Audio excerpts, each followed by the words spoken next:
Here we are freelancing with Sonny once again, and this week our special guest is Little Black Wings, the Little Guitar Army, known to others as, what's his name? Cal Thomson, that's it.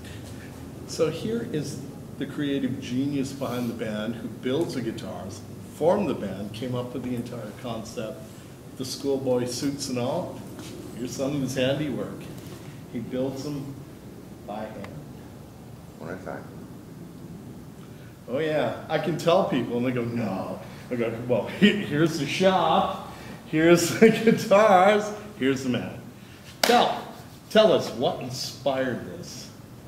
This what? This concept of building all these great little instruments. Well, I used to work for a man named Jean Larrivée, and we built guitars in his factory, and there were a lot of offcuts and things from all the work we did, and I just felt really bad about all the waste. It was ending up as firewood, so I would take home chunks of the offcuts and figured out designs that I could utilize the material with, and I've been doing them that way ever since. You were picking up some pretty choice wood. Yeah, it was all going into the dumpster, and I was horrified by it. What a waste. Yeah. So a lot of the things I do, 90% of everything you see here has been reclaimed from something. Some inherited? Some inherited. A lot of the woods that I'm using right now are from a bunch of wood I got from Jeff Lloyd, who's passed about 2 years ago, I guess. Exactly. Yeah, and I enjoy using his wood. I think he would be pleased with it, so I'm pleased with using it. Cal, was there a defining moment, a concert, if you will, when, that you said, here's what I want to do? I was a big Aerosmith fan when I was growing up, and I grew up in the 70s and 80s when rock and roll was absolutely at its height.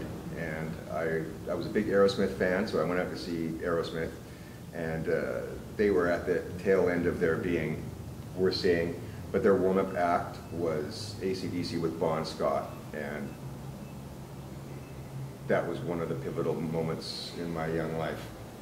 That, and also in 1978, I had the opportunity to see Blue Oyster Cult in an outdoor setting, and there were 6 guys playing guitar, and it just blew me away.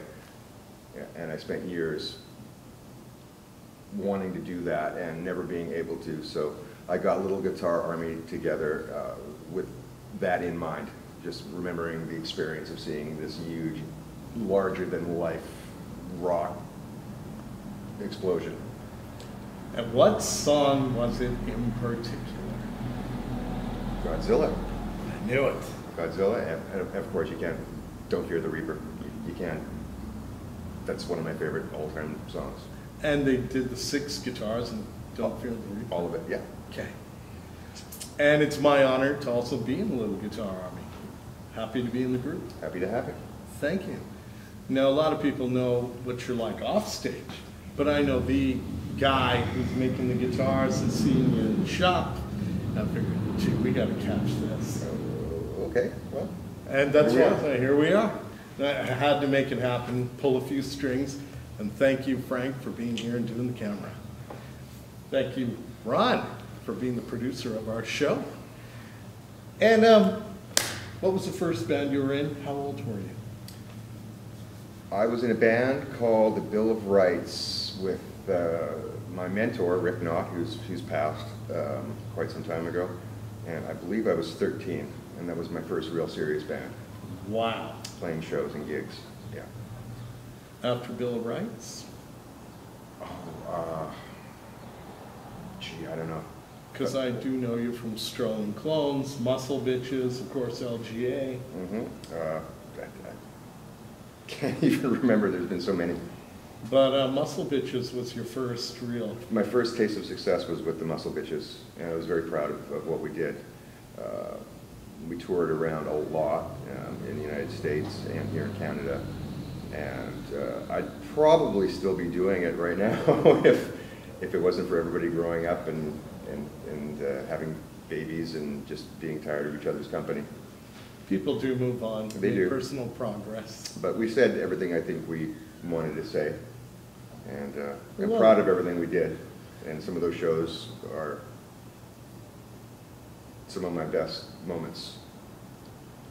Little Guitar Army is somewhat of a continuation of It is.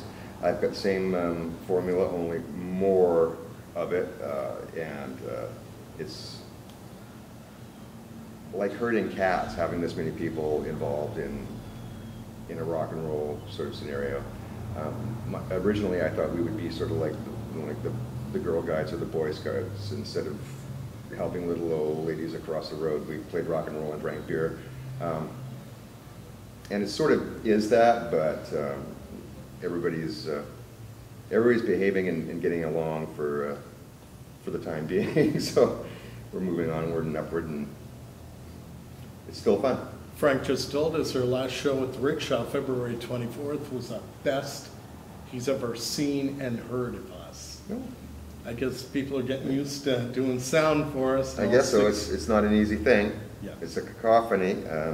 We've got all these guitars going in not necessarily the same direction at top volume, so I can see it being a real challenge, and it's nice to know they're getting a handle on us.